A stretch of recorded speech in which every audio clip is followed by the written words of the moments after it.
The morning sun rose slowly, casting long golden rays across the quiet streets. The world was waking up, but inside Weston Auto Repair, the day had already begun with noise, laughter, and the sound of clinking tools. The shop smelled of oil, metal, and a hint of burnt rubber from the night before.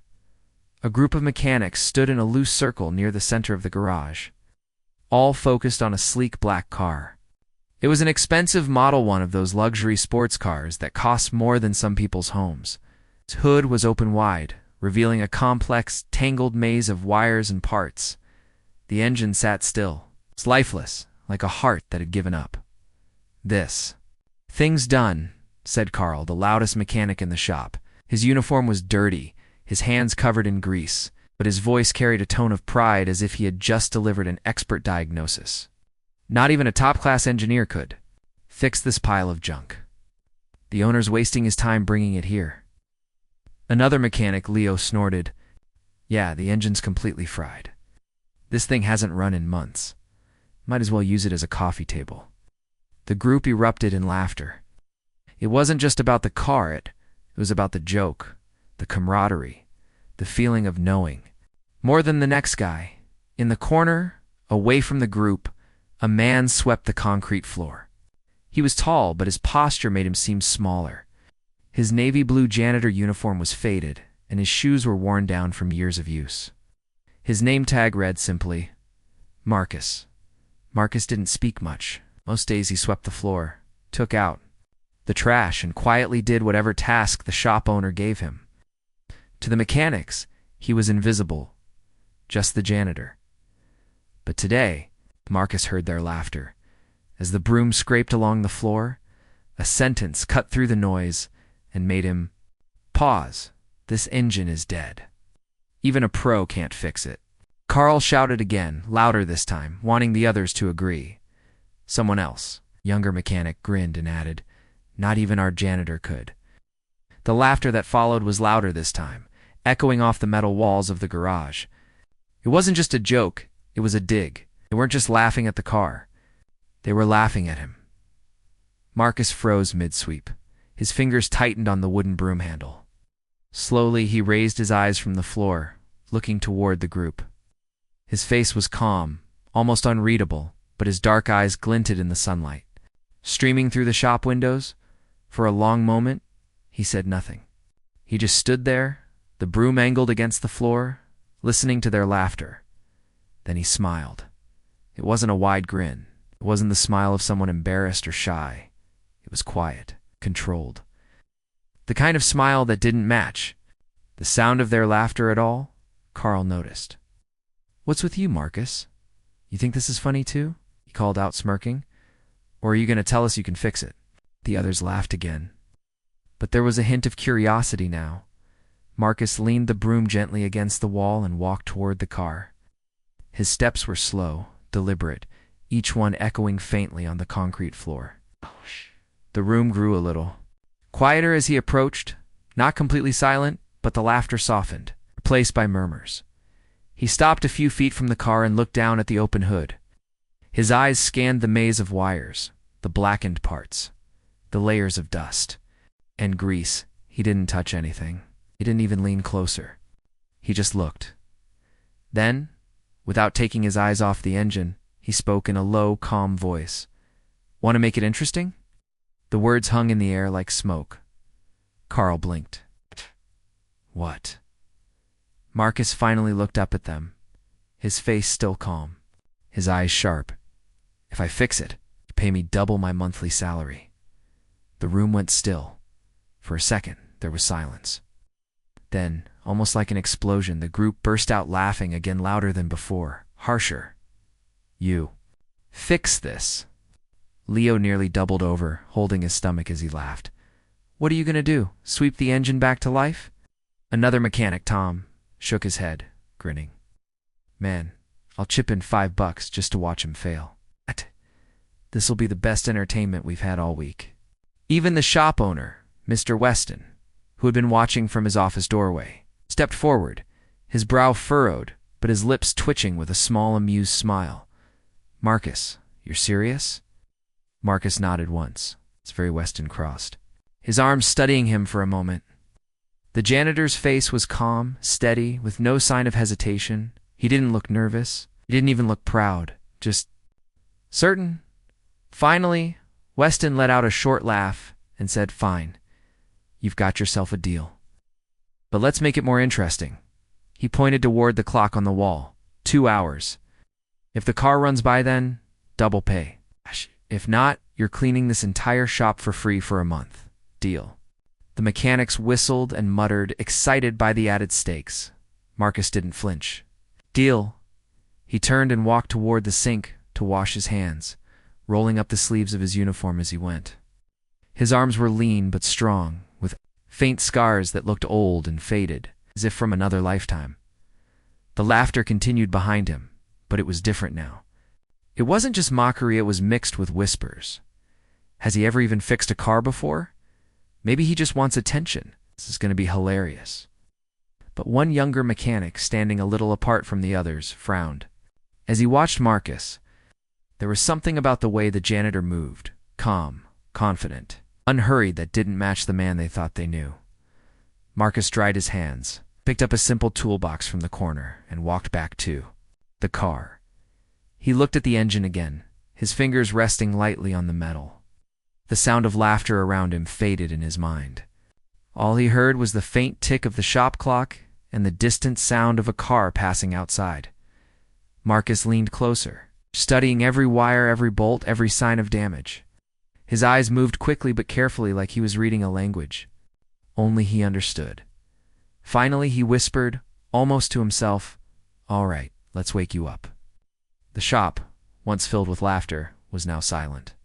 Every mechanic, every worker, even Weston himself, watched as the janitor began his work. And for the first time that morning, no one was laughing. The entire shop buzzed with nervous energy now.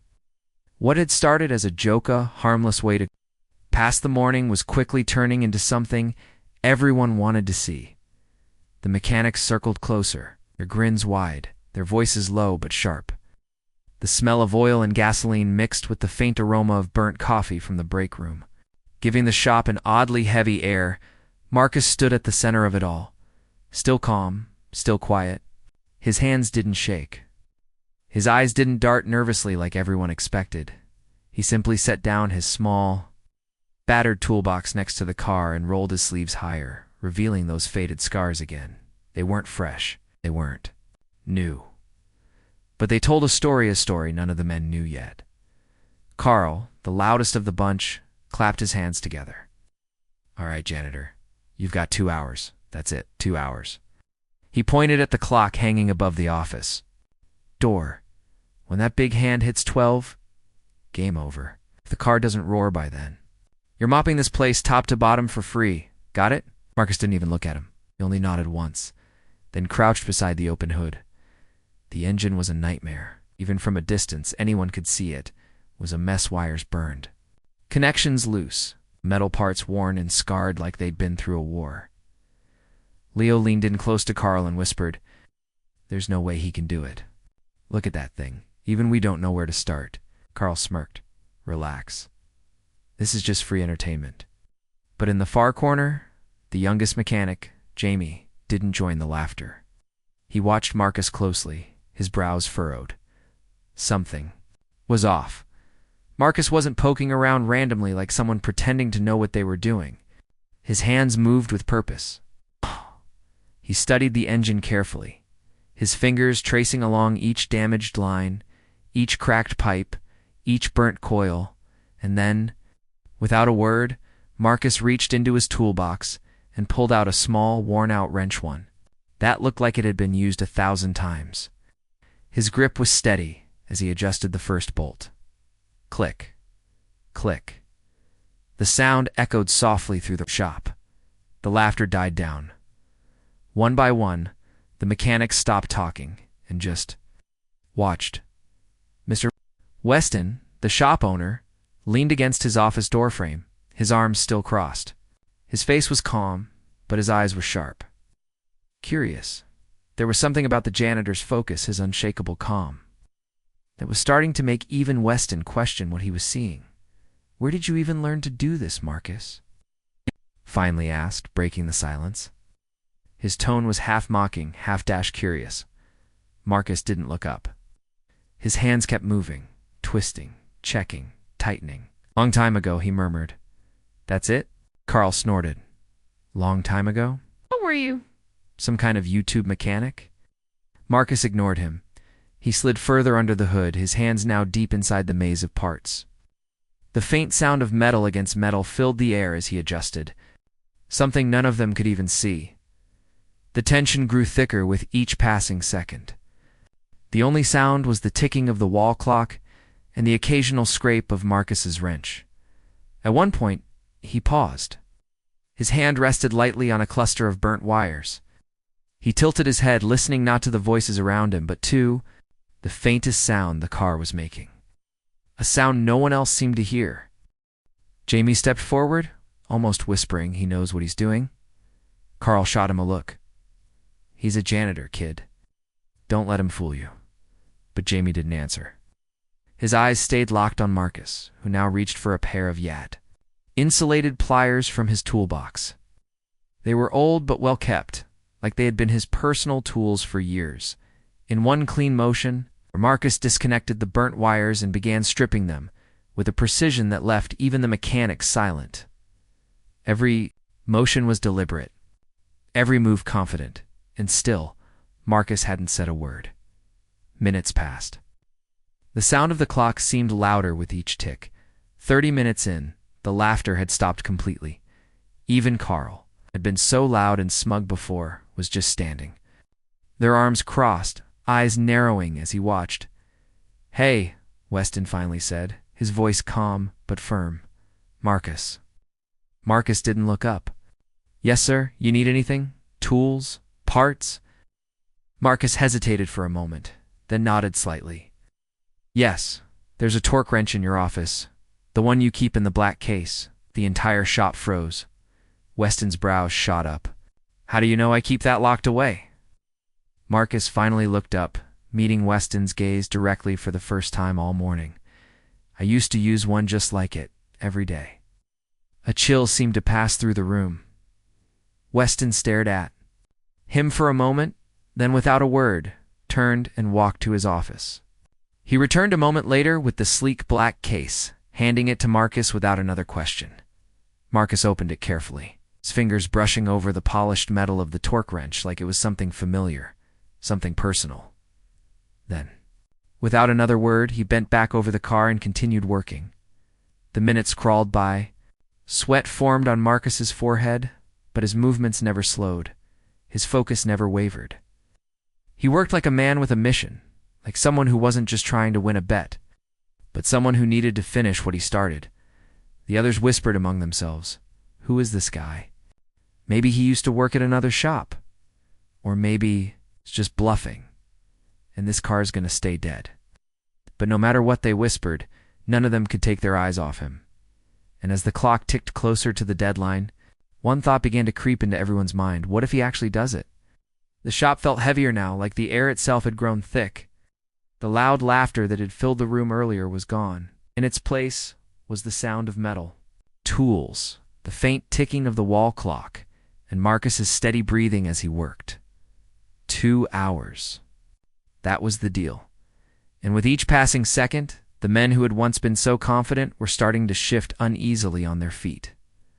Carl, arms crossed and jaw tight, kept glancing between the clock and Marcus. 45 minutes left. He muttered, just loud enough for everyone to hear. Plenty of time to watch him fail, but his voice didn't carry the same swagger as before. There was a hint of any something even he didn't want to admit. Marcus didn't respond. He didn't even look up. He slid the torque wrench across a bolt, tightened it with precision, and leaned in to adjust a coil with his other hand. Each motion was controlled, exact, like he'd done this 1,000 times before. Jamie, it's the youngest mechanic, couldn't hold it in any longer.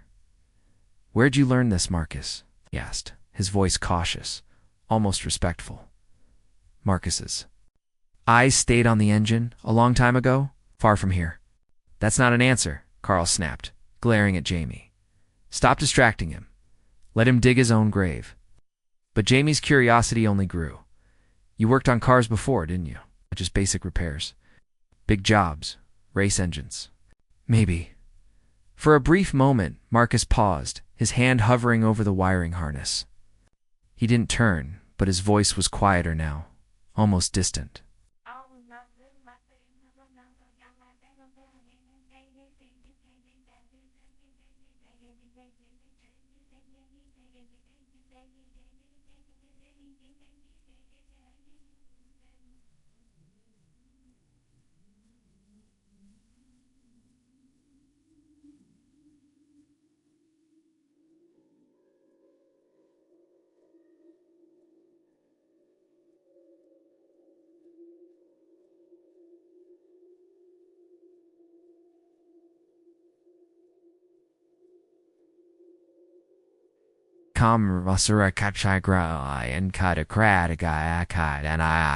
The shop went silent again.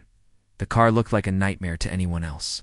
The wiring alone was a disaster, half-burnt, frayed in places with multiple lines patched together haphazardly by whoever had last tried to save it. The pistons were misaligned. The timing belt looked like it was ready to snap, and one of the key sensors had been fried completely. Even Weston.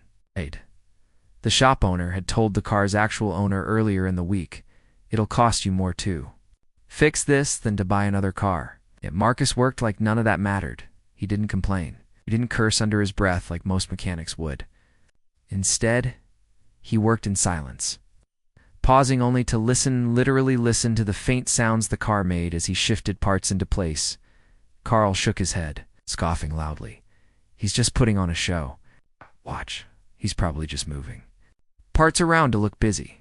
But even Carl couldn't ignore how smoothly Marcus's hands moved. The way he lined up the new wiring, the way he adjusted the belt tension with pinpoint accuracy, the way he tapped certain parts, listening like he could hear something no one else could. The minutes ticked by. 30 minutes left. Weston stepped closer, his voice calm but firm. "You need anything else, Marcus? More tools?" "Parts." Marcus wiped his hands briefly on a rag. His face glistened with sweat now, but his expression stayed calm. "One more thing," he said, meeting Weston's eyes. "There's a diagnostic tablet in your office. It's the one you don't let anyone touch." The shop went silent again. Weston's brow furrowed. "How do you know about that? No one here's ever used it." Marcus simply held his gaze. "I used to calibrate engines like this. That tool will save us 30 minutes. For a long moment, Weston studied him as if trying to read a man who had been invisible in his shop for years. While finally, without a word, Weston turned and retrieved the tablet.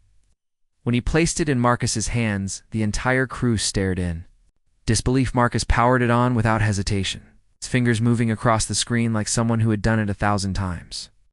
He connected it to the car's system, bypassing basic diagnostics entirely and diving straight into the deep engine controls. Jamie whispered to Leo. "This isn't his first time doing this," Leo whispered back.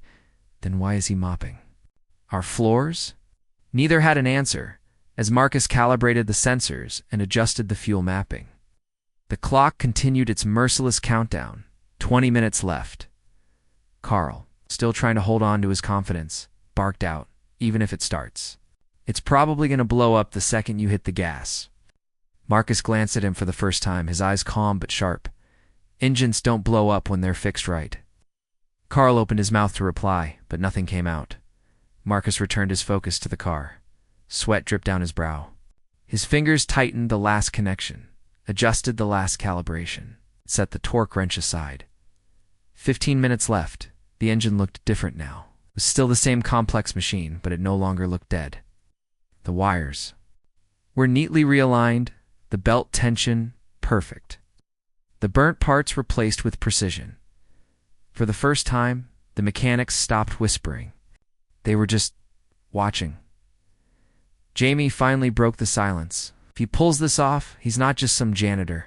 He didn't finish the sentence. None of them knew what Marcus really was, but they were about to find out. Marcus straightened up, wiped his hands clean, and closed the hood gently. He didn't slam it like most mechanics would. He just rested his hand on the smooth black paint, his face unreadable. Then he turned to Weston. Key Weston hesitated. He had been quiet this whole time, simply observing, but now even he seemed unsure. "Are you certain?" Marcus nodded once. "Let's see if she's awake." The owner handed him the key. The metal felt cold in Marcus's hand. He slid into the driver's seat.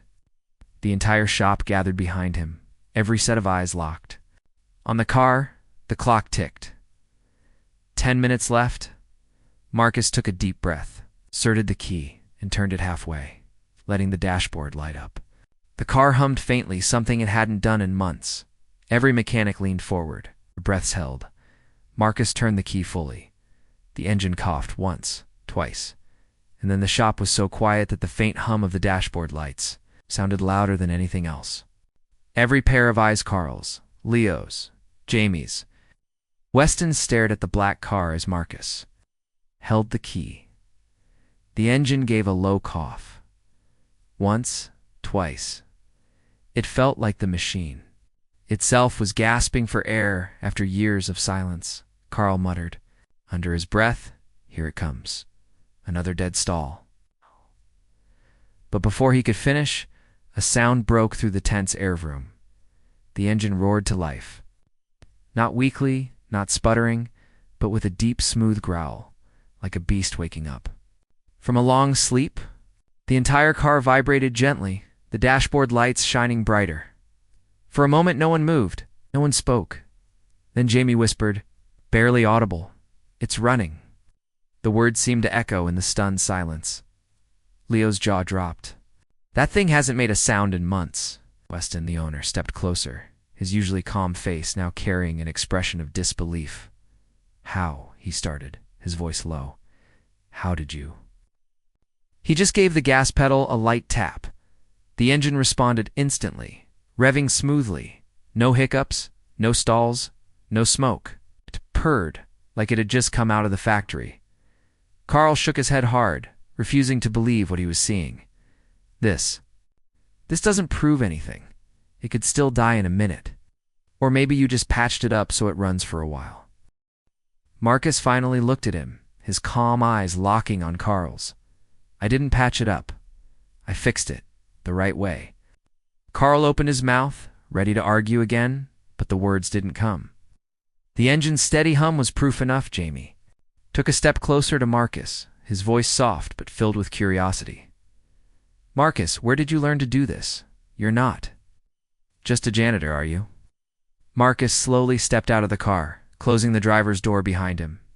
For a long moment, he didn't answer. He just stared at the car, listening to the perfect rhythm of the engine. Finally, he spoke. "Years ago, before this shop, I worked on engines like these every day. 4 teams you've probably heard of.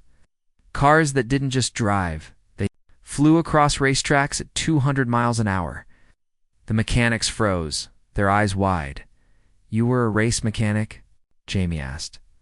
Marcus's gaze stayed on the car. "I built engines for championship cars, fixed the ones everyone else called dead.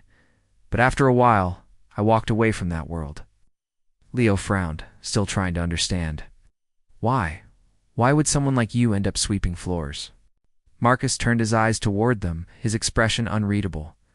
"Sometimes life changes your plans. Sometimes you need to start over, even if it means doing the jobs no one notices." The shop went silent again. Weston finally stepped forward, his voice carrying more respect than it ever had for the janitor before. "So all this time, I had one of the best mechanics in the country cleaning my floors." Marcus gave a small shrug. "I didn't come here to show off. I just needed a place to work quietly, a steady job. That's all." Jamie looked between Marcus and the car, still amazed, but "You just did something none of us could. That engine was gone, and you brought it back." Marcus wiped his hands. On a rag, his calm demeanor never changing. "Told you it wasn't dead. Just needed someone who knew how to listen to it." He tossed the rag aside and turned to Weston. "Bet's done. Hey, the car's alive. That's all that matters." But not everyone was ready to accept it. Carl, who had mocked Marcus the loudest, stepped forward, his face flushed. You think this proves you're some kind of genius? You just got lucky. Anyone could have done it with enough time and tools. Marcus stopped walking and turned his head slightly toward Carl. Then why didn't you? The room fell silent. Carl's mouth opened, but no words came out. Marcus didn't wait for a response. He started packing up his tools, his motions calm and deliberate. Jamie, still stunned, whispered to Leo, "He's not just good. He's on another level. Did you see how fast he diagnosed everything? Like he knew the car before he even touched it?" Leo nodded slowly, his earlier skepticism fading. "Yeah, and he didn't even flinch under pressure. Not once." As Marcus zipped up his toolbox, Weston cleared his throat. "The deal was double pay if you fixed it. I don't go back on my word." He pulled a thick envelope of cash from his office and held it out to Marcus. But Marcus shook his head. "Keep it. Buy better tools for the shop. These guys need them more than I do." The mechanics exchanged looks of shock. Carl muttered, "What kind of guy fixes a car like that? And turns down money?" Marcus simply slung his old jacket over his shoulder. "I didn't do it for the money. I did it because someone said I couldn't." Before leaving, Marcus glanced at Jamie, the only one who hadn't mocked him. "You want to learn. Meet me here tomorrow morning before anyone else shows up. I'll teach you a few things." Jamie's eyes lit up. "Really? You'd do that?" Marcus gave a faint smile. "Someone taught me once. That's my turn." With that, he walked toward the open shop door, the sunlight spilling across the concrete floor. The black car purred softly behind him, its engine humming like new. And for the first time all day, the shop wasn't filled with laughter or mockery. It was filled with something else: respect. The engine purred steadily like it had never been broken at all. But Marcus wasn't done. He leaned slightly over the hood again, listening closely. To anyone else, the engine sounded perfect, smooth, steady, powerful. But Marcus's trained ear caught a faint vibration, so subtle it was almost impossible to hear. He reached into his toolbox and pulled out a small tuning gauge. The kind most mechanics in this shop didn't even know how to use properly. The rest of the crew stood back, whispering among themselves. "Wise? He's still working on it?" Leo asked, frowning. "It's running fine," Jamie said. "Isn't it?" By Carl, still trying to salvage his pride, muttered. "Probably just trying to make himself look important. Like he's doing more than he actually is." But Weston, the owner, was watching carefully. His sharp eyes followed Marcus's every move. "No," Weston said quietly. "He's not showboating. It's fine-tuning. He's making it perfect." Whispers stopped. Everyone turned their full attention to Marcus. Marcus adjusted a bolt near the intake manifold, tightened to connections, and checked the diagnostic readings on the tablet Weston had handed him earlier. He didn't rush. His movements were precise, patient, and confident. The clock on the wall ticked softly. There were still minutes left before the 2-hour deadline. The pressure in the room was rising fast. Every mechanic, even Carl, was now silent, just watching. Finally, Marcus set the gauge down, wiped his hands, and stepped back. "She's ready," he said calmly. Jamie tilted his head. "She was already running. What did you even do just now?" Marcus gave a faint, almost knowing smile. "Sometimes a car isn't just about running. It's about running right.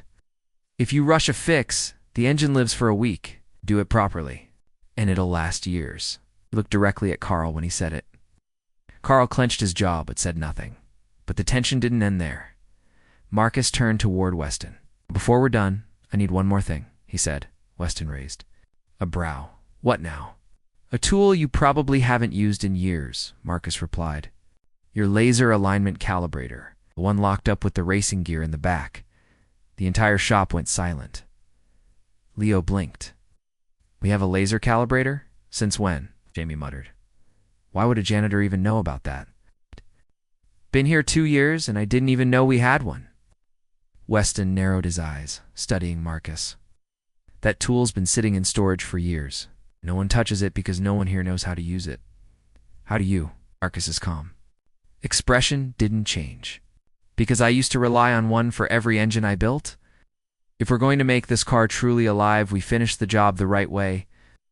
Weston stared at him for a moment longer, then finally gave a short nod. Fine, if you're going to. Do this. Do it right. He walked to the back and returned carrying a sleek, dust-covered case.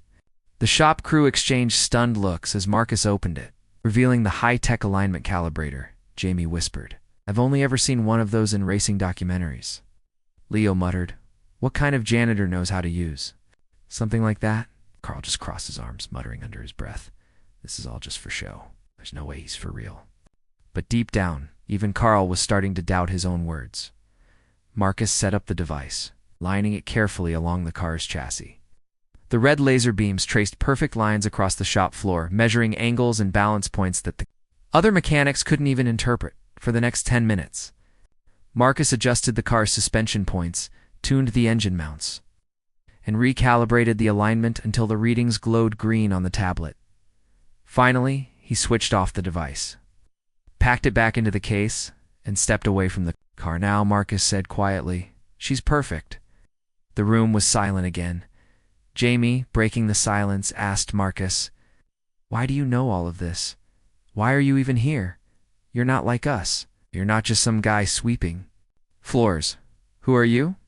Marcus looked at him, his expression calm but unreadable. "Someone who's done this before. A long time ago. And someone who left it all behind for reasons that don't matter today." Jamie frowned, still curious. "But why leave? If you were that good, you could be rich, famous, working on race cars, maybe even building your own shop." Marcus picked up his old jacket and draped it over his shoulder. "Not everything is about money or fame. Sometimes a man just wants peace, even if it means people laugh at him while he sweeps floors." His words hung in the air like smoke. Carl, finally breaking his silence, scoffed. "Peace? Or maybe you just couldn't handle the big leagues anymore. Maybe you're just a washed-up has-been pretending to be something special." Marcus stopped walking, turned his head slightly, his calm eyes locking on Carl's. "You saw what I did. I was a has-been. That car would still be dead. You can keep mocking me if it makes you feel better. But facts don't lie." Carl's jaw tightened, but he didn't reply. Weston stepped forward, clearing his throat. "The bet's over. You've earned double pay," Marcus extended the envelope of cash again. But once more Marcus shook his head. "I told you. Keep it. Put it toward better training for your crew. They need it." With that, he picked up his broom, the same broom he had been holding that morning. Before any of this began, and started walking toward the open shop doors. The bright afternoon sunlight spilled across the concrete floor, framing his tall figure as he reached the threshold. He paused for just a moment, glancing back over his shoulder. "Next time," he said softly, "don't assume the man sweeping your floors has nothing to teach you." Then he walked out into the light, leaving the crew in silence. The only sound left in the shop was the soft, perfect purr of the one's dead engine. The black car purred like new, its low hum filling the shop with a strange calm. The crew, still silent, stared at Marcus as he walked toward the exit with his broom in hand. But before he could reach the door, a sound broke the stillness. Ring. The shop phone rang. Weston, the owner, frowned and moved quickly to answer it. "Weston Auto Repair," he said into the receiver. At first his tone was casual, but as the voice on the other end spoke, Weston's expression changed. His brows furrowed, his posture straightened. "Yes, sir," he said carefully. "He's here right now." The mechanics exchanged puzzled looks. Weston's eyes flicked toward Marcus, who had stopped mid-step near the door. "Yes, sir. I'll let him know." When Weston hung up, the shop was dead silent again. Jamie finally broke it. "Who was that?" Weston's gaze stayed locked on Marcus. "That call was for you." The entire room froze. Marcus turned slowly, his face calm as ever. But his eyes, dark and steady, revealed a flicker of something else. Recognition, maybe even annoyance. "For me?" he asked. Weston nodded. "They said their name didn't matter, only that you'd know who it was." "When they said the circuit needs you back?" The mechanics exchanged confused glances. "The circuit. Leo whispered. What's that supposed to mean? Jamie looked at Marcus, his voice low. Marcus, what's going on? Who are you really? Marcus said nothing. He just stared at the ground for a long moment, his grip tightening slightly on the broom handle. Finally, he sighed softly and leaned the broom against the wall. Tell him, he said quietly. I don't do that anymore. Carl, unable to hold back his curiosity, stepped closer. What? You used to race or something? The circuit? Is that like some street racing crew? Or are you just making up stories now to look cool? Marcus turned his calm gaze on Carl, and for the first time that day, there was a sharpness to his voice. It's not a street crew, it's a private league. High-end, experimental engines. The car is worth more than this entire block. They call when no one else can fix something, or when something important is about to happen. Jamie's eyes widened. So you were their top guy? Marcus didn't answer directly. Instead, he glanced at the black car still humming behind them. Let's just say, they only call me when no one else can make the impossible work. Weston crossed his arms. They said they'll be here in 10 minutes to pick you up. Sounds like you don't have much of a choice. Marcus's jaw tightened slightly. I told them I was done. I left for a reason. Jamie stepped closer. But why would you leave something like that? It sounds like every mechanic's dream. Marcus met his eyes. Dreams can turn into nightmares when money and power get involved. People stop seeing engines as machines and start seeing them as weapons. I didn't sign up for that. His words sent a chill through the room. The distant sound of tires screeching broke the silence. Outside, down the street, a convoy of sleek black SUVs was pulling up vehicles so polished and intimidating they looked nothing like anything the small-town shop usually saw. Carl's jaw. What the?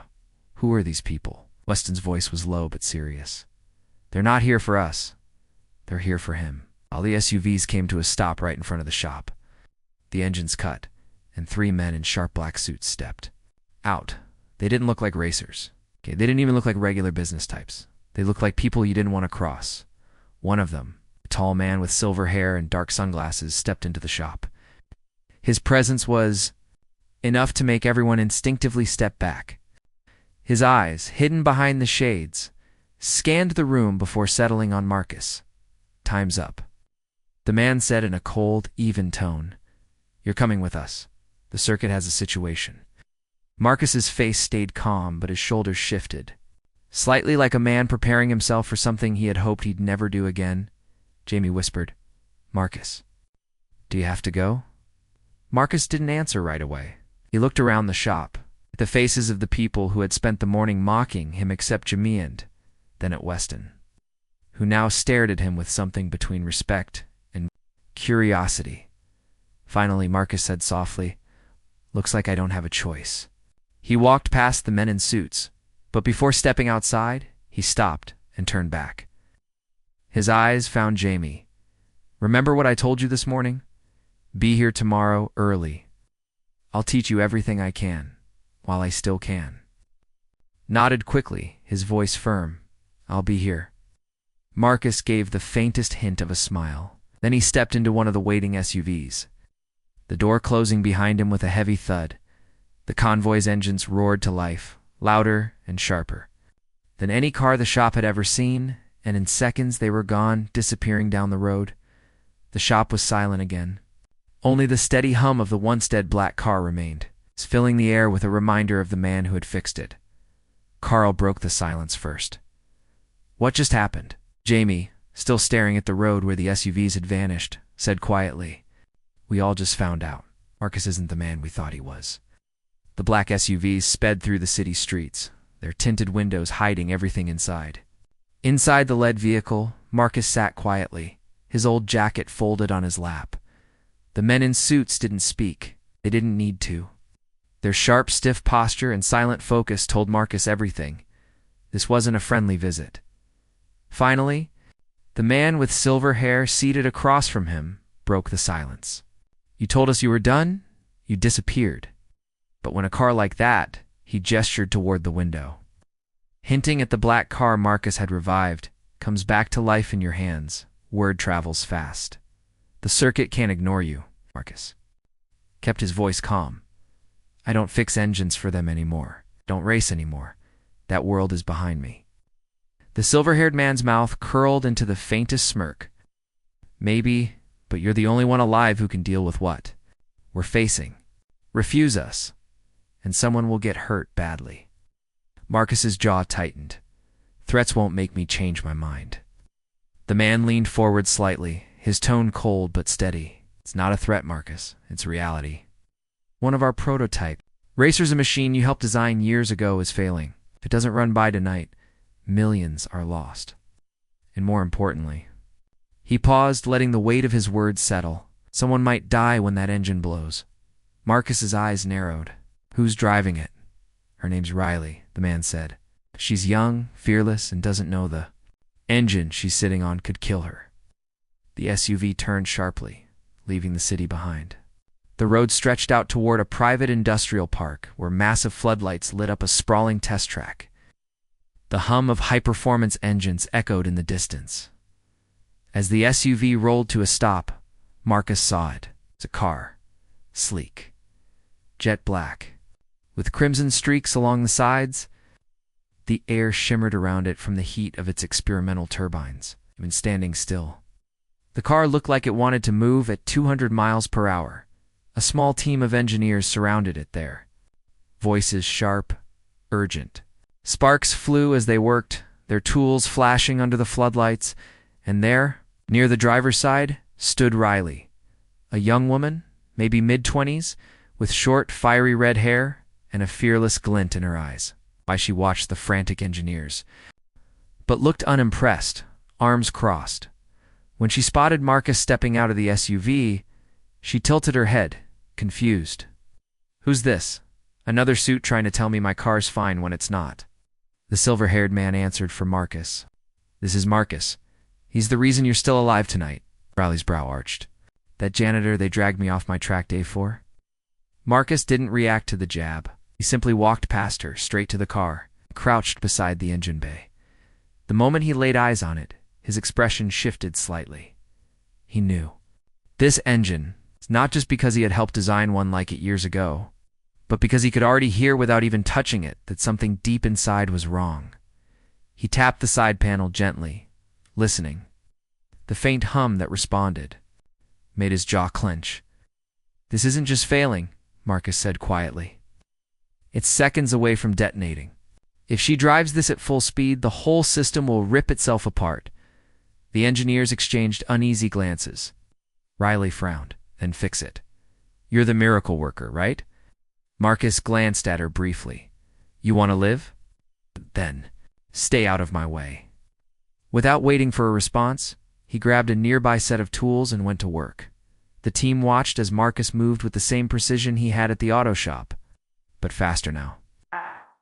Every motion had purpose, every twist of a bolt, every adjustment to the wiring, every calibration on the high-tech console. The silver-haired man watched quietly, arms crossed. One of the younger engineers whispered, "Why do we even need him? We have tech. We have the manuals. We have the older engineer beside him. Cut him off, 'cause none of us can hear these engines the way he can. Watch, he's not reading. Numbers, he's listening." Indeed, Marcus often paused, closing his eyes, fingertips resting lightly on the frame as he felt the vibrations. He adjusted settings not by what the diagnostics said, but by what the car itself seemed to be telling him. Riley, arms still crossed, finally spoke again. So, you're the guy who walked away from all this. You're clearly better than all these so-called experts. Marcus didn't look up, because once you've seen what happens when greed gets involved, when cars stop being cars and start being weapons, it changes you. Riley tilted her head, curiosity replacing her sarcasm. You saw someone get hurt, didn't you? Marcus tightened a final bolt, his jaw stiff. More than one person, that's why I left. That's why I swore I'd never come back. He looked up, meeting Riley's eyes for the first time. But tonight, if I don't finish this, you'll be next. And I won't let that happen.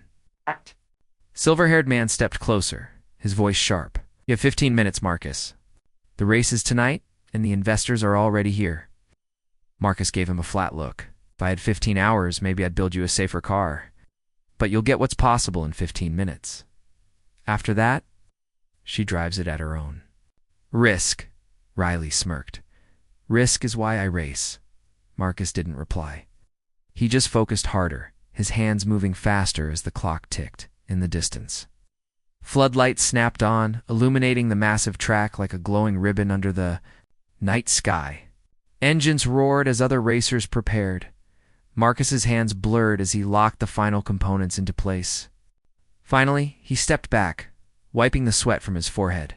She's stable now, he said, but only if she's handled right. Push her past the red line, and she'll take both of you out. He looked straight at Riley. That's not a warning.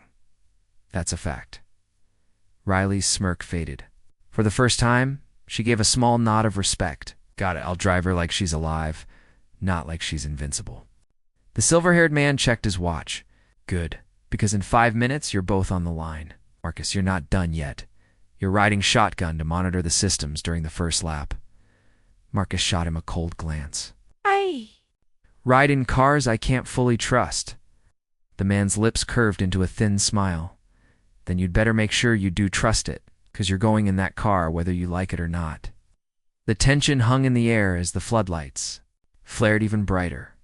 The roar of engines outside grew louder, the sound of a race that could make core end lives.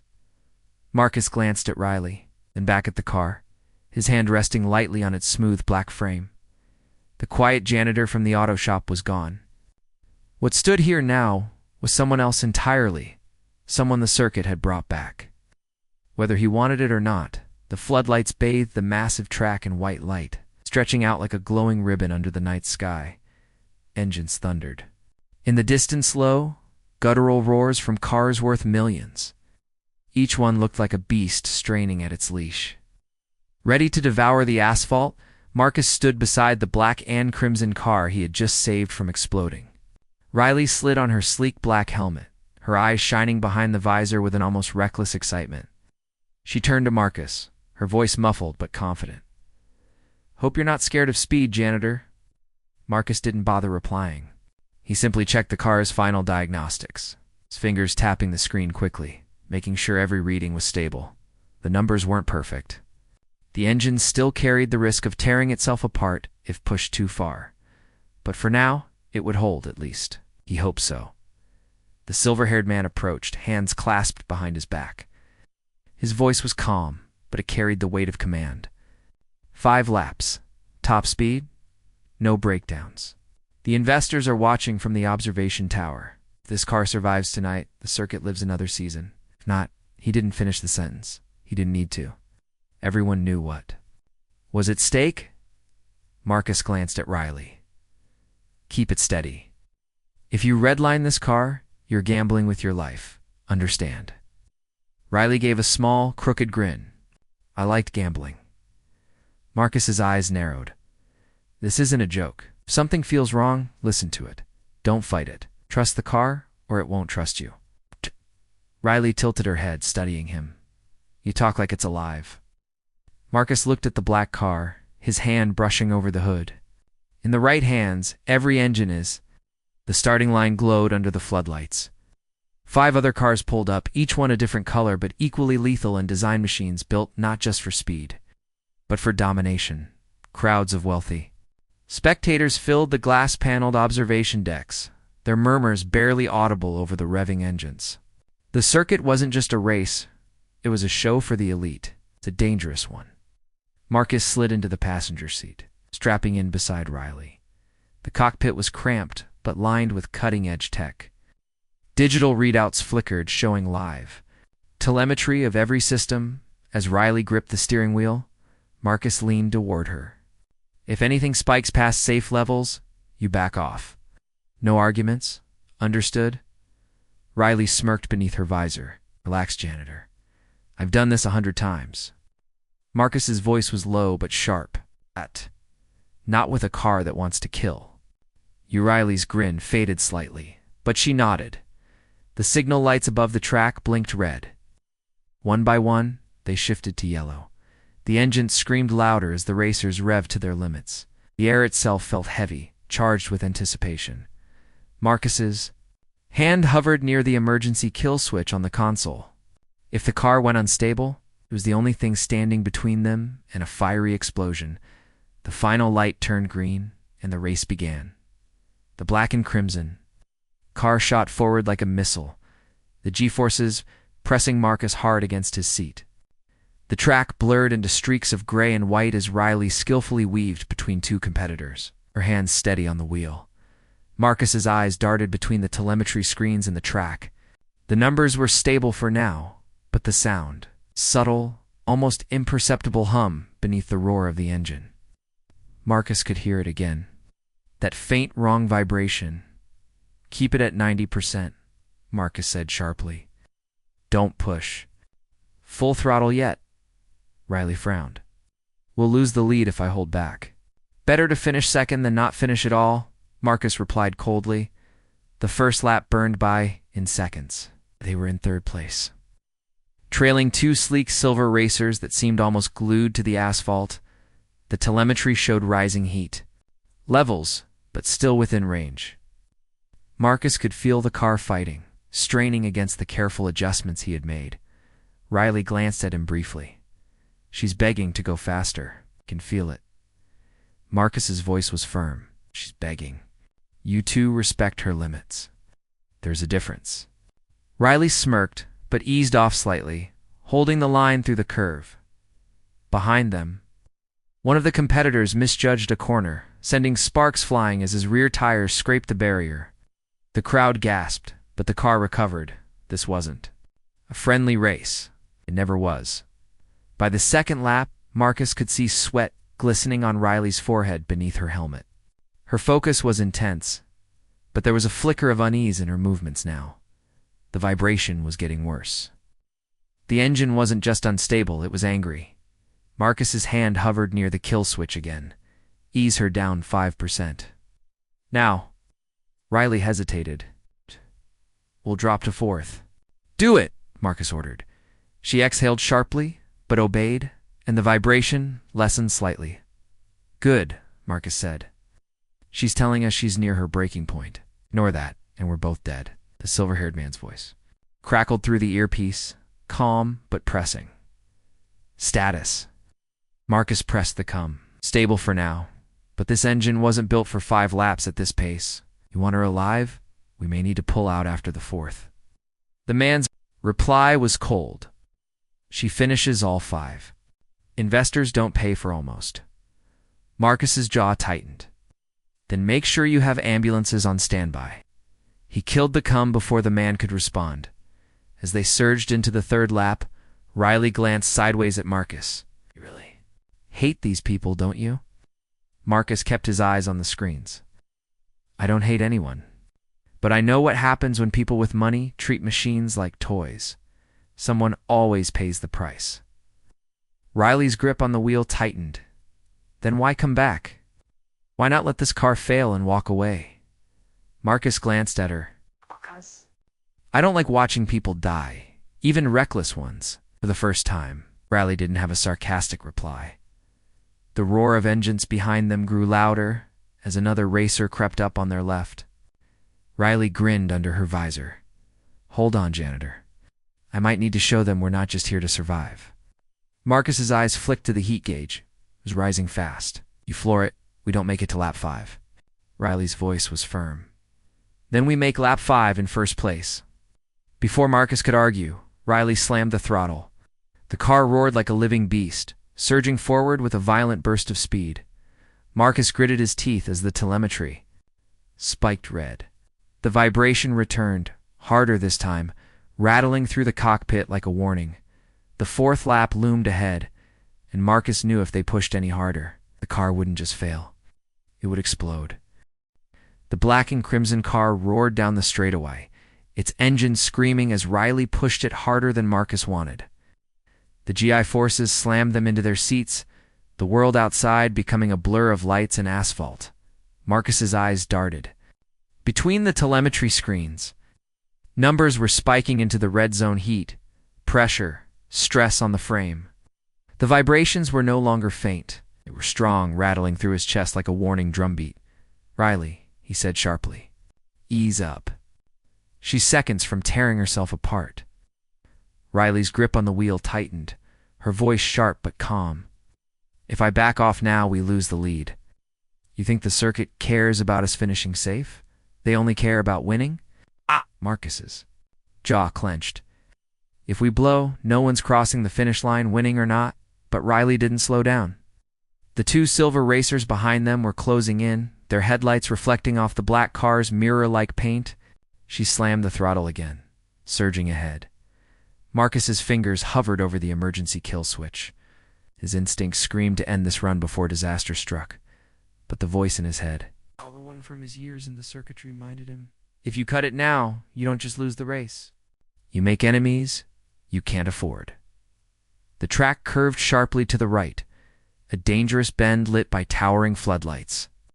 The car's tires squealed as Riley drifted through the turn, skillfully keeping the tail from snapping. Sparks flew as her rear bumper nearly kissed the barrier. Marcus's hand pressed against the dashboard, feeling every tremor. The engine's vibrations had changed, not just rough, but erratic, like something deep inside was ready to snap. "Riley, your speed." Now, Riley's voice came through the helmet mic, calm but fierce. "You want to bail? Pull the switch. But if we slow down now, we're done. I'm not losing this." Marcus's eyes narrowed. "Lose everything if that turbine blows." The fourth lap began, and with it, a storm. Dark clouds rolled over the track, blotting out the stars. A gust of wind whipped across the open stretch, making the cars sway slightly. Then flash. A streak of lightning lit up the horizon, followed by a deep, rolling boom of thunder. Marcus muttered under his breath, "Perfect. Just what we need weather." Track grew slick with a thin mist of rain. Visibility dropped. Silver racers behind them closed the gap, their headlights slicing through the gloom. Riley leaned forward, her focus razor sharp. "Hold on, Janitor. If we don't finish this lap strong, we won't survive the last one." Marcus didn't like her tone. "What are you planning?" "Something risky," Riley admitted, her grin barely visible beneath the visor. "But it'll put us back in the clear." The black car dove into a long, sweeping turn. Ahead, one of the silver racers tried to overtake, drifting dangerously close. Her tires scraped, sparks flying. The crowd watching from the glass towers gasped audibly. Marcus saw the heat warning flash red again. The engine was screaming for relief. "Riley, the left turbine's about to overheat. Pull back, or we not yet." She snapped, cutting the corner tighter. The rival car clipped the barrier, losing speed. Riley used the opening to surge forward, retaking the lead. But the victory came at a cost. The dashboard lit up with a warning. Marcus had dreaded. Engine structural limit reached. He felt the vibration intensify, now more like a deep growl than a hum. The car wasn't just unstable, it was seconds from catastrophic failure. Marcus slammed his hand against the console. "Riley, back down now. I'm not asking." But before she could answer, the left side of the car jolted violently. A loud metallic crack echoed through the cockpit. Sparks flew. From the panel near Riley's feet, the steering wheel vibrated so hard she nearly lost control. Marcus grabbed the cum. "This is Marcus.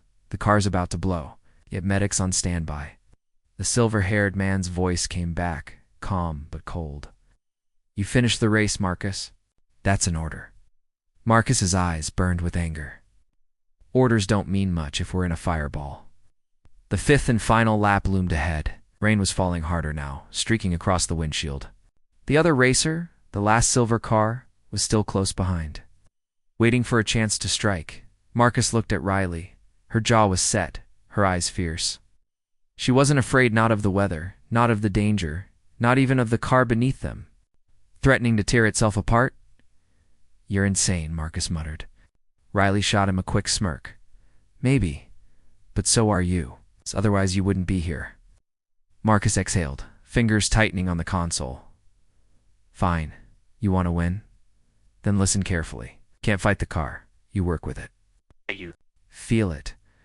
When I tell you to shift, you shift. When I tell you to ease, you ease. No questions. Riley gave a short nod. Deal. The signal for the final lap blared. Engines howled as the racers pushed to their absolute limits. Marcus closed his eyes for half a second, placing his hand on the dashboard, feeling every pulse of the machine. Then his eyes snapped open. Shift. Now, he barked. Riley obeyed, instantly downshifting into the curve. The car's rear tires gripped harder, stabilizing just as the left turbine threatened to lock. Another warning light flashed. Marcus killed it with a quick override. Ease. Now, don't fight it. He ordered. Riley lifted the throttle slightly, letting the car glide through the rain-slick straight. The vibration lessened just enough for the systems to breathe. The silver racer made its move, pulling alongside. Riley glanced at Marcus. Now, Marcus felt the dashboard again, listening to the hum. Now, full throttle. What? Keep her just below the red line. Oh, Riley. Slam the throttle carefully, not flooring it, but just enough to ride the edge. The car screamed forward, engine roaring like a living thing. The silver racer tried to keep up, but began to fishtail in the rain. Riley held the line, Marcus guiding every move with sharp, calm commands. The finish line was a blur of lights ahead. The black car surged forward, crossing first with a final, deafening roar just as the left turbine let out a sharp pop and the engine sputtered violently. Riley slammed the brakes, bringing the car to a shuddering halt, past the line. Steam hissed. From under the hood, the car groaned like it had just survived a war. They had one, but barely. Marcus exhaled slowly, his hands trembling slightly for the first time. That's the last time I save this car, he muttered. Riley pulled off her helmet, her red hair damp with sweat, and gave him a wild grin. Admit it, Janitor. You missed it. Marcus stared at the steaming hood, his jaw tight. No, I remembered why I left. The black and crimson car sat at the edge of the track, steam hissing from under the hood. The smell of burning rubber and scorched metal lingered in the cool, rainy air. Riley climbed out first, tossing her helmet aside. Red hair clung to her damp forehead as she grinned, breathing heavily. That, she said between breaths, was the best race of my life. Marcus climbed out slower, his expression far less thrilled. He placed a hand on the hood, feeling the heat radiating from the battered machine.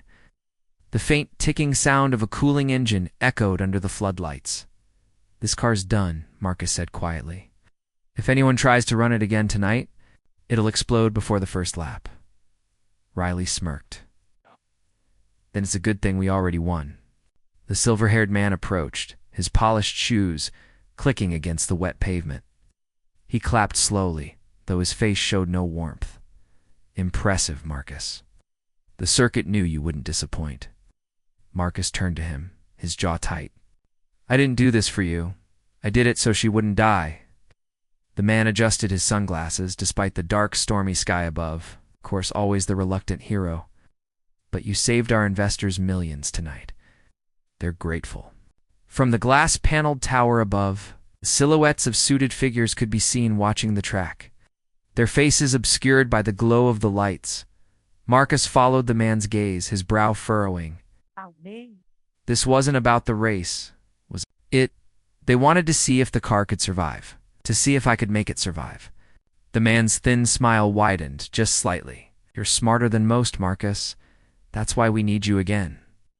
Marcus stepped closer, his voice low and sharp. I told you before I'm done. This world eats people alive. And I'm not letting it drag me back in. The man tilted his head. And yet, here you are. Sweeping floors in some forgotten auto shop, pretending to be invisible. You can't hide from what you are, Marcus. Machines talk to you. They need you. The circuit needs you. Marcus's hand curled into a fist at his side, though his face stayed calm. The last time I listened to the circuit, people died. You think I forgot that? The man's smirk faded. His voice lowered, colder now. This time, people will die if you don't listen. Marcus's eyes narrowed. Explain. The silver-haired man gestured for Marcus and Riley to follow. They walked across the wet track, past the idle racers. and into a dimly lit garage beneath the observation tower inside. Rows of cars sat under covers, their shapes sleek and menacing. Engineers moved quietly between them, working with tools Marcus hadn't seen in years, tools designed for more than just racing. On a table near the center of the room, screen displayed a map of the city. Several red dots blinked across it. Marcus's gaze hardened.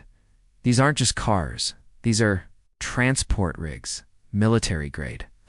The man nodded slowly. The circuit's contracts aren't just for sport anymore. There's a delivery scheduled in 48 hours. High-value cargo. The engines must be perfect, or the mission fails. Marcus crossed his arms. And let me guess, you want me to make them perfect, even if they're dangerous, even if they're not built for anything legal. The man didn't flinch. You've always understood the bigger picture, Marcus. We don't need you to like it. We just need you to do it. Riley, who had been silent until now, stepped forward. Hold on. You didn't tell me I was part of some operation. I thought I was racing, not running missions.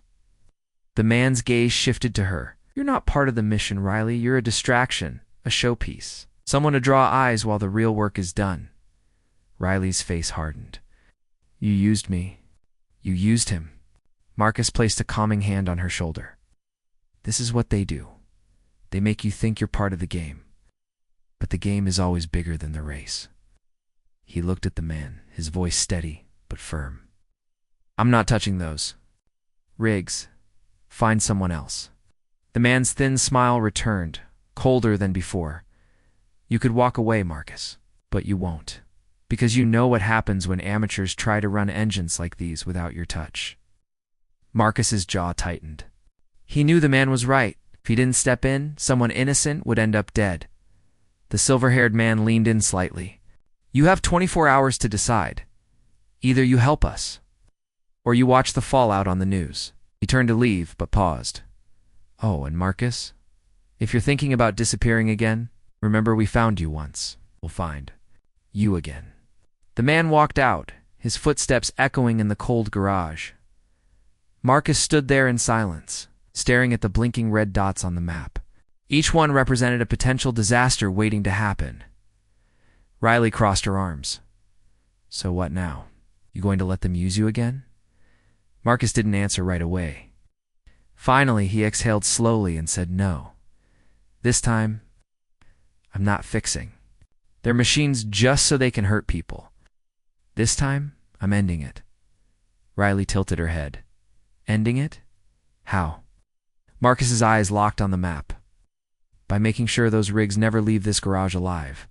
The rain had stopped by midnight, but the garage was still damp, the concrete floor glistening under the dim overhead lights. Most of the circuit's engineers had left for the night. Only a few guards remained, patrolling the perimeter with flashlights. Marcus stood in the shadows near a row of covered rigs. Each one was a machine designed for more than racing's leak, armored, and fitted with engines that could push them far past any legal speed. They weren't just cars, they were weapons. Riley leaned against a tool bench, arms crossed, watching him. So what's the plan, Janitor? You really think you can take all these rigs out without getting shot? Expression calm. I don't need to destroy them. I just need to make sure they can't run.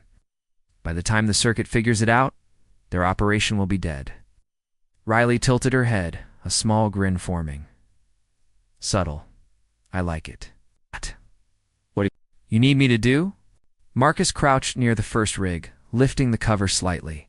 The black body reflected the overhead light like a mirror. I'll handle the engines. You keep the guards busy, without drawing too much heat.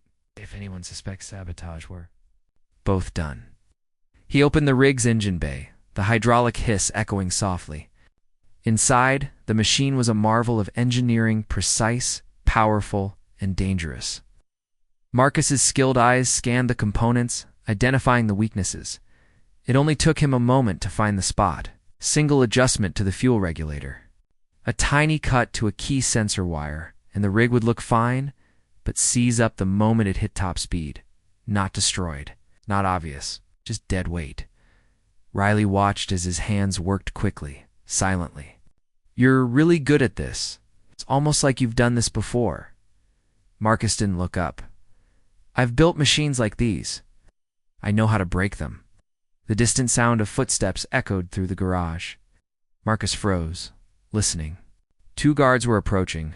Riley pushed off the bench, her grin widening. Time for me to earn my keep. She walked casually toward the guards, her voice carrying a friendly, playful tone. Hey boys, you bored yet? Thought maybe you could? Use some company while I grab a drink. The guards slowed, distracted immediately. Riley had a way of commanding attention without effort. Marcus used the distraction to quickly finish his work, closing the engine bay and pulling the cover back into place. 1 rig down, 5 more too. Go. As he moved to the second rig, Marcus's mind wandered briefly to the map he had seen earlier. The blinking red dots weren't just delivery points, they were targets. Whatever the circuit was transporting, it wasn't just cargo, he muttered under his breath. What are you really moving, Weston? Riley's voice cut through his thoughts, still engaging the guards a few feet away. So, you guys ever get to see the races? Or are you stuck babysitting cars all night? Marcus finished disabling the second rig, his movements precise, and glanced toward the exit. They still had time, but not much. The third rig was different. Its engine was hotter, still warm from earlier testing, and the diagnostics panel on its side was active, streaming data. Marcus's eyes narrowed as he read the screen. The numbers weren't typical for a delivery vehicle. High power output, unusual fuel composition, and hidden deep in the system a timer. Marcus froze. This wasn't just a transport rig. It was fitted with a timed ignition sequence. Not a bomb, but a failsafe that could cause a catastrophic engine overload if triggered remotely. His jaw tightened. They're not just delivering something. These rigs are set to self-destruct if things go wrong. Riley glanced over, catching the tension in his voice. Meaning what, exactly? Marcus closed the panel quickly, lowering his voice. Meaning the circuit doesn't care about anyone driving these things? If something goes bad, though? Blow the engines to protect whatever they're hiding. Riley's grin faded. Still want to just disable them? Or should we make sure they never start again? Marcus looked around the garage, calculating. No.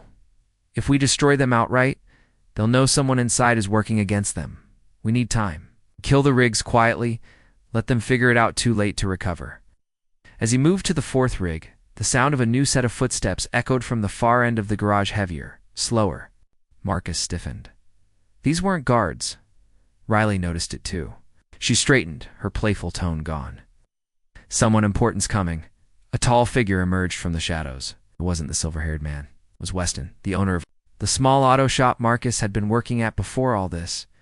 But now, Weston wasn't wearing his grease-stained shirt. He was in a tailored black suit, his expression cold. Marcus, Weston said softly, his voice carrying in the still garage. I was wondering when you'd show your true colors again. Marcus straightened slowly, his eyes narrowing. You, Weston, smirked faintly. You think I own that dusty little shop for fun? That's just my cover? The circuit pays me to watch people like you, to make sure old ghosts don't stay hidden. Riley's fists clenched. So the whole time you were spying on him? Weston's smile widened slightly. Not spying, waiting. We knew Marcus would break eventually. And here he is, sabotaging us instead of fixing our toys. Marcus's voice was calm, but his stance shifted, ready. Let me guess you're here to stop me. Maybe hand me back to your boss in pieces. Weston chuckled softly. Not yet. I'm here to give you one last chance. Walk away now. Forget what you've seen tonight. I won't have to bury you next to these rigs. Riley stepped closer to Marcus, her eyes sharp. What's the play, Janitor? Marcus didn't move. His voice stayed even. The play is to finish what we started. Weston knows I don't take deals with devils anymore. Weston's smirk faded. Shame. I liked you, Marcus. We're always the one guy who could make the impossible happen. He snapped his fingers. 2 more men in suits stepped from the shadows, guns drawn. Riley muttered, This just got complicated. Marcus's voice stayed low, steady. No, this just got simple. The two armed men stepped closer, their guns steady, their faces expressionless. Weston stood between them, calm and collected, his hands clasped behind his back. The dim garage felt colder now, the sound of dripping water from the ceiling echoing in the tense silence. The covered rigs loomed like silent beasts around them, shadows stretching long under the flickering overhead lights. Marcus didn't move. His hands hung loose at his sides, but his eyes tracked everything: the distance to the guards, the exits, the tool bench behind him, and the nearest rig. Riley stood beside him, her body tense, ready to spring. "Ow," she muttered under her breath. "So, what's the plan, Janitor? Please tell me you have one that doesn't involve us getting shot." Marcus's voice was calm, almost too calm. "I'm working on it." Weston broke the silence, his tone smooth and unhurried. "Marcus, you always were stubborn. That's why the circuit kept tabs on you, even after you swore you'd left the game." He took a slow step forward, his shoes tapping lightly on the damp floor. "You can walk away tonight. No questions, no punishment. Just go back to sweeping floors and pretending you're nobody." Marcus's eyes stayed on him, unblinking, "And let you use these rigs to move. Whatever you're moving? No, not happening." Weston sighed as if disappointed. "You were always too righteous for it. This world and righteousness, Marcus, this doesn't last long around people like me." He nodded slightly. The two guards raised their guns. Riley whispered, "Guess we're not walking out, huh?"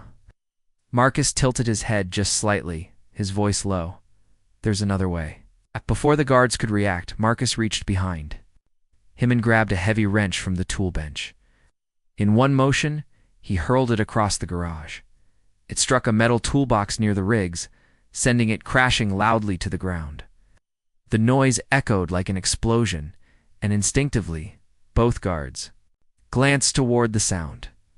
That split-second distraction was all Marcus needed. He lunged forward, grabbing Riley by the wrist. "Move," he barked. They sprinted toward the far end of the garage, weaving between the covered rigs. Gunshots rang out behind them, the sound sharp and deafening in the enclosed space. Sparks flew as bullets struck metal.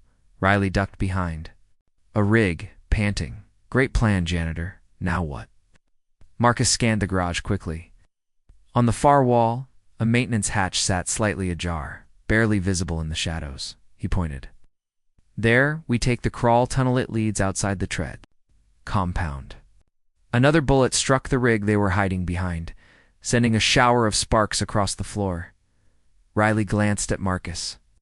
"And how do we get there without getting turned into Swiss cheese?" Marcus's eyes flicked upward. Ceiling beams stretched across the garage, crisscrossing above the rigs.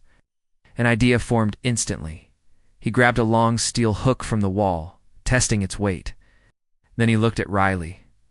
"Hope you're not afraid of heights." Before she could answer, Marcus swung the hook upward, catching a beam above. He pulled himself up swiftly, his movements practiced, almost too smooth for a janitor. Riley followed, clumsier but determined. Below, Weston's voice echoed, "Shoot them down. Don't let them reach the exit." Bullets tore through the air as Marcus and Riley moved quickly along the beams, keeping low using the shadows. The rigs beneath them provided partial cover, but the sound of gunfire grew louder. "Closer," Riley whispered harshly. "This is insane. We're going to get killed." Marcus's voice was calm, but firm. "Not if you trust me." They reached the beam above the maintenance hatch, about 15 feet from the ground. Marcus looked down. Two guards were already stationed near the hatch, blocking the only exit. Riley muttered, "So genius. How do we get past those guys?" Marcus spotted a hanging chain from a nearby pulley system, attached to a heavy overhead engine lift. Smirked faintly like this. He swung down, grabbing the chain and kicking off the beam. The momentum carried him across the space. His boots slammed into the first guard's chest, sending the man crashing into a stack of crates. Riley dropped down behind him, using a wrench to crack the second guard across the back of the knees. Before he could raise his gun, both men hit the ground, groaning. Weston's furious shout echoed from across the garage. "Don't let them leave." Marcus grabbed Riley's arm and yanked open the maintenance hatch. They slipped inside the narrow tunnel, just as more guards poured into the garage, their footsteps pounding on the concrete. The tunnel was dark and cramped, forcing them to crouch as they moved. The air smelled of oil and rust. Behind them, the sound of pursuit echoed shouts, clanging boots, and the metallic rattle of weapons. Riley whispered, "They're right behind us." "What's the plan when we hit the surface? Can't outrun a whole squad on foot?" Marcus's voice was steady, even in the darkness. "We won't need to outrun them. I have a friend waiting outside." Riley shot him a sharp look in the gloom. "A friend? What friend? You didn't mention that before?" Marcus's lips curved into the faintest hint of a smile. "You'll see." They reached the end of the tunnel. Above them, a heavy grate covered the exit, locked with a steel latch. Marcus braced himself and shoved hard. The latch snapped, the grate swinging open with a metallic creak. Cool night air rushed in, carrying the faint smell of pine and distant rain. They climbed out into a forested area behind the compound. The track lights were still visible in the distance, casting a faint glow over the tree line. Riley took a deep breath, relieved to be out, but her relief vanished as the sound of engines roared to life behind them. Several black SUVs were pulling. Around the side of the compound, their headlights cutting through the trees, Riley cursed under her breath. "It's so much for slipping away quietly." Marcus turned his head slightly, listening. Then, faintly, a low hum filled the air different from the SUVs, from the shadows above the trees. A small helicopter descended, its rotors slicing through the misty air. A rope ladder dropped from the side. Marcus nodded toward it. "Our rides." Here, the helicopter's rotors cut through the misty night, the downdraft whipping the trees below. The rope ladder swayed violently as it dangled from the side. Marcus grabbed the lowest rung first, pulling himself up with practiced ease. "Climb," he shouted to Riley over the roar of the rotors. Riley hesitated for only a second before leaping for the ladder, gripping it tightly as the helicopter lifted off. The forest floor dropped away beneath them, the glow of the track in the distance shrinking as they rose into the dark sky. Below, the black SUVs skidded to a halt at the forest's edge. Their headlights swept through the trees like searchlights. Weston emerged from one of them, his tailored suit still immaculate despite the chaos. His cold eyes followed the rising helicopter. He raised a hand. "Send the drones. I want them." Down. The helicopter leveled out, banking toward the distant city lights. Inside, Marcus and Riley climbed aboard, their breaths ragged from the escape. The pilot, a woman with short-cropped hair and a calm expression, glanced back at them. "Cutting it close, Marcus." Again, Marcus gave her a small nod. "Thanks. For being here, Dana?" Riley collapsed into a seat, still gripping the rope ladder. "Would someone explain to me why your janitor friend has a helicopter pilot on speed dial?" Marcus ignored the question, leaning forward to peer out the window. "Weston won't let us go this easy. Get us high and fast, Dana." Dana's hands moved quickly over the controls. "Ready on it." But before the helicopter could gain altitude, a sharp electronic buzz filled the cabin. Marcus looked out the side window and his jaw tightened. Too sleek. Black drones emerged from the clouds, their rotors glowing faintly red. They weren't surveillance drones. These were attack models. Riley's eyes widened. Are those what I think they are?" Marcus reached for a compartment under his seat, pulling out a compact rifle-like device with a glowing blue coil. "Yes, and they're not here to say hello." The first drone zipped closer, its nose panel opening to reveal a small missile pod.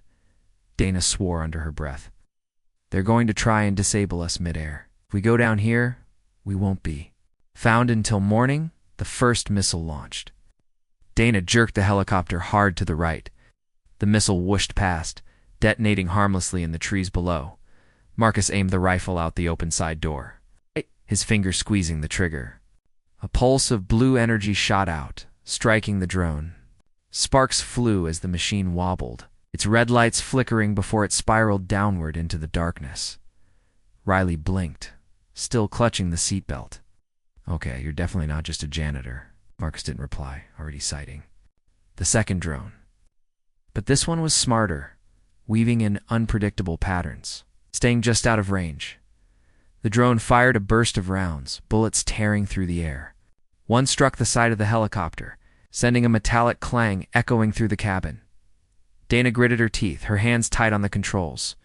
They're hurting us, forcing us toward the coast. Marcus lowered the rifle slightly, realizing what she meant. They don't need to shoot us down if they can push us over open water. No rescue, no witnesses. Riley glanced between them, her voice rising. So what's the plan? 'Cause unless you've got an anti-aircraft gun hidden in your tool belt, we're about to be fish food. Marcus exhaled slowly, his eyes scanning the terrain below. There's another way. He turned to Dana. Get us low. Real low. Skim the treetops and head for that canyon east of here. Dana frowned, but didn't argue, dipping the helicopter sharply. The rotors nearly grazed the pines as they descended, the terrain rushing up beneath them.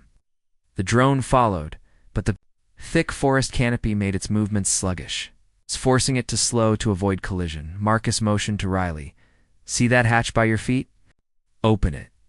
Riley hesitated, then yanked the lever. A small access panel opened, revealing a cluster of flare canisters. Marcus grabbed two. When I say you throw them hard, we're going to blind it. The canyon came into view, a deep, twisting gorge cutting through the forest. The helicopter dropped lower, skids nearly brushing the jagged rock walls.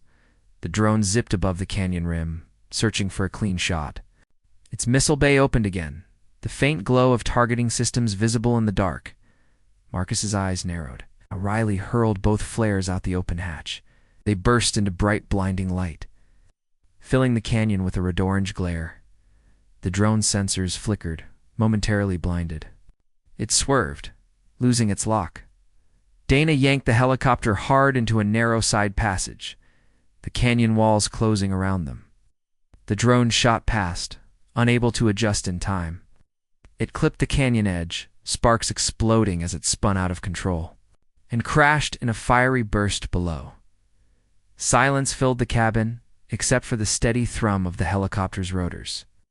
Riley sat back, her chest rising and falling quickly. Please tell me we're done with surprises tonight. Marcus leaned the rifle against the wall, his expression calm but focused. No, Weston's not the type to give up after one chase. He'll send more. And now, he knows I'm not running anymore. Dana glanced back at Marcus, her brow furrowed. So what's the move? You want me to drop you somewhere safe? Or are we going to finish this? Marcus stared out at the distant horizon, where the city lights glimmered faintly through the mist. Weston's using those rigs to move something dangerous. We can't just run. We have to stop him. Riley gave a short, incredulous laugh. Are you hearing yourself? We barely made it out alive and you want to go back? Marcus's eyes stayed fixed on the city. If we don't, a lot of innocent people are going to pay the price. And I'm done letting the circuit decide who lives and who doesn't. He turned to Dana. Get us to the city. We've got 24 hours before those rigs roll. We need to make sure they never leave the garage. The helicopter touched down on the rooftop of an abandoned warehouse on the city's edge, its rotors kicking up loose gravel and dust. The skyline glowed in the distance, neon signs, skyscraper lights, and the faint hum of life below. Marcus stepped out first, scanning the streets. Everything was quiet. Too quiet. Riley followed, still. Clutching her jacket tight around her shoulders, she glanced at Marcus, her tone sharp. So let me get this straight. We escaped a death race, got shot at by drones, and now you want to walk straight back into the circuit's nest? Are you insane or just addicted to danger? Marcus's gaze stayed on the city's skyline. They're moving something tomorrow. Night, something big. If those rigs roll, people will get hurt, maybe worse. We can't let that happen. Riley sighed, exasperated. And how exactly do you plan on stopping them? It's just us. No backup, no army. Just a janitor and a washed-up racer. Marcus turned to her, his eyes calm but unyielding. Then we use what we do have: skills, timing, and a plan they won't see coming. Inside the warehouse, Dana unrolled a large, faded map of the city onto a dusty table. Several areas were marked in red, with with the largest circle around the circuit's main garage. Dana pointed at the map. They've tightened security since your little sabotage stunt. Cameras, guards, probably drones. You're not walking in the front door. Marcus studied the map, tracing a finger along the sewer lines and maintenance tunnels beneath the garage. They won't expect someone to come from below. That's how we get in. Riley leaned over the map, skeptical. Okay, fine. Say we sneak in. Then what? You planning to just pull more wires until their toys don't work? Marcus shook his head slowly. No, this time, we make sure they can't fix them in time. We're not just disabling the rigs. We're erasing them from the board completely. Dana raised a brow. You mean, destroy them outright? Marcus nodded. Fuel cells. The kind they use are volatile. If we trigger the overload sequence, in the right order, we can take out every rig in the garage without hurting anyone nearby. Riley gave a low whistle. So, controlled explosions? Big ones. You're a janitor with quite the resume. Marcus ignored the jab, his mind already calculating. We'll need a diversion to pull guards away from the lower levels. Dana, you'll pilot again, lure their drones away with the chopper. Riley, you and I will handle the tunnels and plant the triggers. Dana crossed her arms. And Weston, you think he's just going to sit back while you torch his operation? Marcus's jaw tightened. No, he'll come. Which is why I need to handle him personally. The warehouse fell quiet for a moment. Riley finally broke the silence. You know this could get us killed, right? Weston isn't just some rich guy. The circuit has reach. If we burn this bridge, there's no going back. Marcus looked up. From the map, his expression unreadable. I'm not going back, Riley. Not to the circuit, not to the shadows. I left this world because I was tired of cleaning up their messes, but this time, I'd finish it for good. Riley stared at him for a long moment, then let out a slow breath. Fine, I'm in. But if we get blown up in some sewer, I'm haunting you. Marcus allowed the faintest smirk. Deal. Night fell over the city.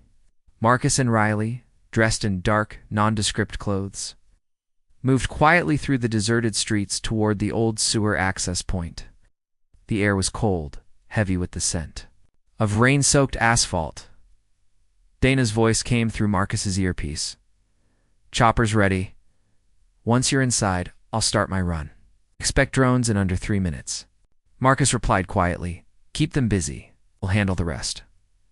The two climbed down the ladder into the maintenance tunnels. The walls dripped with condensation, and the faint sound of rushing water echoed through the darkness. Their flashlights cut narrow beams through the gloom as they followed the map's path toward the garage. Riley whispered, This feels like a bad spy movie. Any chance the circuit hasn't thought of guarding the sewers? Marcus's answer was grim. No, they'll have sensors. No. But I know how to make them blind. They reached a small junction box along the tunnel wall, glowing faintly. Marcus crouched, pulling a small kit from his bag. His fingers worked quickly, rerouting the power and feeding false signals to the system. The faint hum of the box died, the indicator lights turning dark. Motion sensors are down, Marcus said. We've got 2 minutes before they realize something's wrong. They moved faster, their footsteps splashing quietly in the shallow water. Finally, they reached the ladder that led up into the garage's lower level. Above them, faint light filtered through the grate. Marcus motioned for silence. He climbed first, easing the grate open just enough to peek through. 2 guards stood nearby, chatting idly, unaware of the intruders below. Marcus dropped back down, quietly whispering to Riley, 2 guards. We take them quiet, or this whole thing blows up before we start. Riley gave a small grin, pulling a short metal pipe from her belt. Quiet is my specialty. They climbed up in unison. Marcus struck first, moving like a shadow, catching the first guard in a chokehold and pulling him silently to the ground. Riley swung her pipe, knocking the second guard's legs out from under him. He hit the floor hard, unconscious before he could make a sound. They dragged both men into a storage alcove, out of sight. Marcus nodded toward the rows of rigs nearby, There, that's our target. The rigs gleamed under the harsh overhead lights, lined up like sleeping predators. Marcus moved quickly, pulling a compact device from his bag. For each rig, he attached a small trigger to the fuel cell, programming it for a staggered overload. Riley watched nervously, glancing at the exit. How much time will we have once these start cooking? Marcus didn't look up. 3 minutes. Enough to get out. If Weston doesn't show, Riley muttered. He's going to show. Guys like him always show. As if on cue, a voice echoed through the garage. Well, the janitor and the racer couldn't resist coming back. Could you? Weston stepped out from the shadows, flanked by 4 armed guards. His tailored suit was immaculate as always, his smile cold. Step away from the rigs, Weston said softly. You don't want to die down here. Marcus straightened slowly, his expression calm. Actually, that's exactly why I'm here, to make sure no one else dies because of you. Weston's smile faded, and I guess we're done talking. The guards raised their weapons. The harsh overhead lights buzzed as Weston's guards stepped closer, their rifles gleaming under the glow. The rigs loomed around them like silent giants. Lined in neat rows each, one now fitted with Marcus's hidden triggers. Riley's grip tightened on the metal pipe in her hand. She muttered to Marcus without looking at him. Please tell me you have an actual plan for this, because I really don't want my last words to be, oops. Marcus's eyes stayed on Weston, calm and steady. We just need 3 minutes. Weston tilted his head slightly, his cold smile returning. 3 minutes. That's generous. I'll give you 30 seconds to surrender before I put you both in the ground. The guards raised their weapons. The sound of safeties clicking echoed through the vast garage. Then above, a sharp whoosh cut through the tension. From outside, Dana's helicopter roared past the skylights, flooding the garage with light from its search beam. The sudden distraction made the guards glance upward, just for a second. Marcus moved first. He grabbed a heavy wrench from the floor and hurled it with precision. It slammed into the nearest guard's rifle, knocking it from his hands. Riley lunged forward, swinging her pipe, cracking another guard across the knees. Gunfire erupted. Bullets sparking off the concrete as Marcus shoved Riley behind one of the rigs for cover. Weston ducked behind a pillar, shouting, "Kill them both." I want the bodies clean. Marcus leaned close to Riley. We can't outshoot them. We need chaos. He tapped the detonator on his wrist. A small, silent countdown flickered to life. 2:57. 2:56. Riley's eyes widened. Wait, did you just start the triggers? While we're still in here? Marcus's tone stayed calm. Trust me, the explosions will chain one at a time, not all at once. It'll give us a window to get out, make this place a graveyard for the circuit's toys. The first rig. Blue. A deep hump echoed through the garage as its fuel cell erupted, sending a fireball upward, but away from the others. The blast knocked 2 guards off their feet, their weapons clattering across the floor. Smoke filled the air, alarms blaring. As sprinklers kicked on, water sprayed from the ceiling, mixing with the fire and smoke, turning the garage into a chaotic haze. Riley grabbed one of the dropped rifles, tossing another to Marcus. Guess we're not just janitor and racer anymore, huh? Marcus chambered around, his expression still calm. Guess not. Another rig detonated behind them, the chain reaction starting to spread. Flames licked along the floor as alarms wailed. The guards regrouped, firing blindly through the smoke. Bullets tore into the rigs, igniting sparks and adding to the chaos. Weston's voice rose above the noise, cold and furious. You think burning my garage will stop the circuit? You're nothing, Marcus. Just a ghost clinging to a dead life. Marcus fired back, his voice steady even in the storm. Maybe, but tonight you're going to feel what it's like to lose everything you built on other people's blood. Through the smoke, Weston stepped forward, a sleek black pistol in his hand.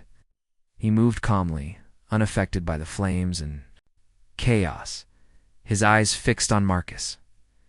You should have stayed sweeping floors, Weston said, raising the pistol. But you just couldn't help yourself. Before he could pull the trigger, Riley slammed into him from the side, knocking his aim off. The shot rang out, shattering a fluorescent light above. Marcus closed the distance, grabbing Weston's wrist. The two struggled, the pistol clattering to the floor and skidding beneath a burning rig. The countdown hit 105. Marcus and Weston grappled, trading blows as the fire spread. Riley fired suppressive shots toward the remaining guards, forcing them to retreat toward the exit. Weston snarled, landing a punch to Marcus's ribs. "You can kill the rigs, Marcus, but the circuit will never die." Marcus wiped blood from his lip, his eyes narrowing. "Then I'll just start by killing you." He drove Weston back toward his support beam, using his weight to pin him. Weston grabbed a loose piece of rebar from the ground, swinging it wildly. Marcus ducked, twisting his arm and slamming him against the beam hard enough to knock the wind out of him. The countdown hit 25. Marcus turned to Riley, shouting over the roar of the fire and alarms. "Time to go." They sprinted toward the nearest exit, Dana's voice crackling in Marcus's earpiece. "You've got incoming garage roofs collapsing in 60 seconds. Move." As they neared the exit, Weston staggered to his feet, coughing through the smoke. His voice rasped behind them. "You can run, Marcus. But this isn't over." Marcus stopped briefly, glancing back through the haze. His voice was cold, final. "No, Weston. It is." He kicked a fallen trigger device toward Weston. The tiny lead blinked red dot. Marcus and Riley dove through the exit as the final rig detonated. A chain of explosions ripped through the garage, the ground shaking violently as the ceiling began to cave. A massive fireball burst from the open doors behind them, lighting the night sky. Dana swooped the helicopter down low, the rope ladder unfurling once again. Marcus and Riley climbed aboard, coughing from smoke, as the garage below collapsed in a shower of sparks, flame, and steel from above.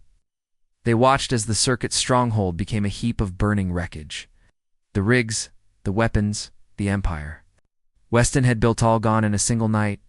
Riley slumped back in her seat, her voice hoarse. "Tell me this is the last time you dragged me into something like this?" Marcus didn't answer right away. He stared out the open door at the distant flames, his expression unreadable. Finally, he said softly, "This time, it's over." Dana glanced back from the cockpit, her lips curving into a faint smile. For now, the helicopter banked away, leaving the burning ruins behind as the first hints of dawn lit the horizon.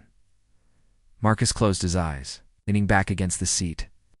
For the first time in years, he felt something close to peace. But deep down, he knew one thing. If the circuit survived, they'd be coming for him again, and next time, he wouldn't just be a janitor.